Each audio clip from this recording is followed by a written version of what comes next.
onde você se cala são rastros de pegada.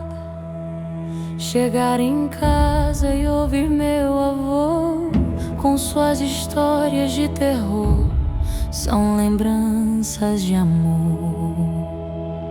Lá na roda de fogo e poeira, vozes se cruzam a noite inteira, fazem orações, falam de assombrações, cantam amores, medos e emoções. Sombra e clarão, reza e paixão, toda história tem um pedaço de chão. E quando o sol dorme no fim da estação, as lendas acordam no meu coração. Como uma criança brincar no luar, eu não vejo apenas a vida passar. Em mim sementes irão germinar, memórias que eu sempre vou guardar, de um sertão cheio de histórias pra contar. Vi um velho na beira da estrada rezar, ouvi com atenção que ele quis contar. O saber do sertão é quem vai me guiar. Se o coração estiver cheio de maldade, vá pra mata, encontre a felicidade. A vida floresce na terra nordestina.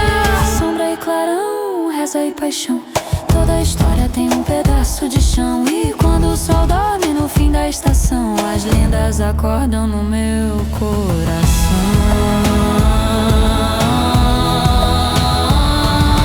Como uma criança brincar no luar,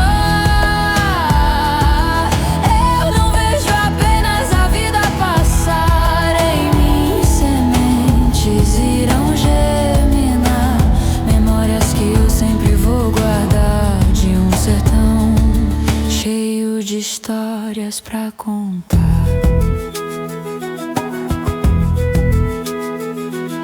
Eu tenho uma receita, posso até contar. Atrás daquela cerca tem encanto no ar. Um velho na sombra, sorriso devagar, guarda as lendas que o vento vem soprar. Sombra e clarão, reza e paixão, toda história tem um pedaço de chão. E quando o sol dorme no fim da estação, as lendas acordam no meu coração.